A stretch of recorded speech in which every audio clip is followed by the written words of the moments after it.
There is pressure from my family that I should succeed. I think it comes from being from a Ghanaian background. My parents, for example, have always done what they could to give me the best education, so they always want that to come to some sort of fruition.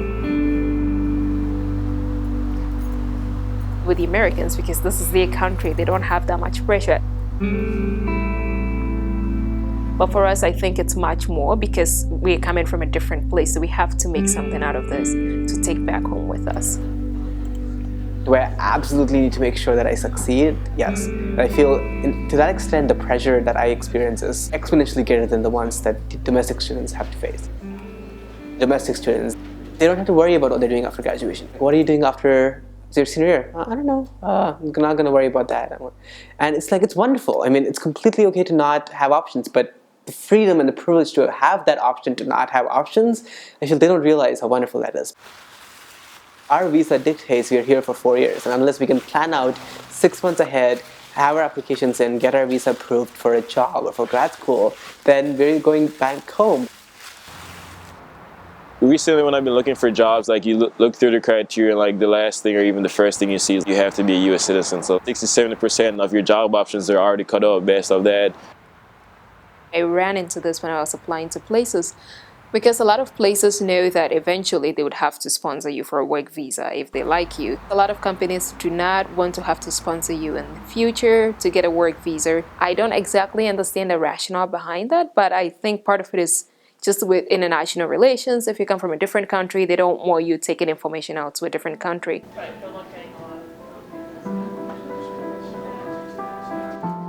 I work on campus to support myself financially. I feel it's a must for most international students unless they come from really wealthy families.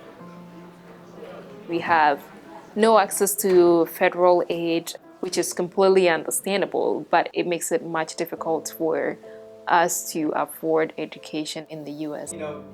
Right now I have 3 jobs, but I'm still able to get 20 hours per week, and I'm able to keep that up because these jobs allow me to work at night.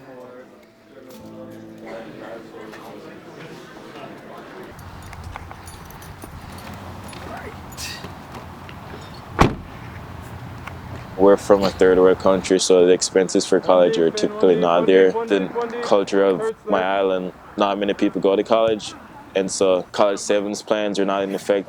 Moving off campus has reduced my expenses of boarding a lot.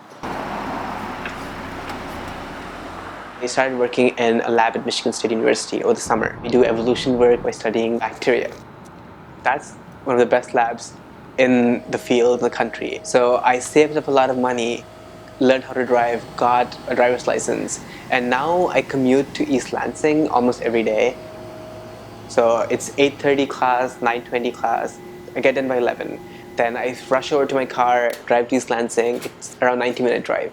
Get there around 12:31, work till 7, 8, 6 to 7 hours, more depending on the day, and get back around 9:10, do homework, study, go to bed. Our next senior we are honoring tonight is Christopher Francis. Chris comes to us from the country of Jamaica and is accompanied by former K men's soccer players Noah Bushaw, Sean Jacuti, and Bo Prey. Chris has spent 4 years as a... In the sports realm, I was named captain my junior fall. That was a huge deal for me. Academically, I've been in the MIAA honor roll my freshman year, my junior year. I was also elected to the National Chi Sigma Athletic Honor Roll last year. I've been on the Dean's List multiple times. I have received a Computer Science Award, which is given to a student who's done really well during the first year of taking computer science classes. I have received the Senior Leadership Award for people who have showcased exemplary leadership qualities on campus. I was awarded the Computer Science Award again as a senior. I would say the reason I became a captain is just that I took how I was off the field and on the field. Again, going back to the question of like implicit pressure to be successful, that translates in every aspect of like a kid's life from the islands. You try to work hard in everything you do. I got 1 or 2 awards on campus for being an on-campus enthusiast while being a good scholar. Started working with a professor called Richard Lenski, a distinguished professor of evolutionary biology. He runs the longest evolution experiment in human history in his lab, and it's just very well regarded across the globe for the kind of things it tells us about evolution. One of the biggest things I would say about studying away from home for me is that it has taught me to question a lot, to question my culture and societal expectations and norms. There's so much I don't know and so much I have to learn. And I think being a naturally curious person, studying away from home, has even made me much more curious because it had exposed me to so much more. So I constantly want to know, what else is out there? What if I take this one other step? What else could I achieve?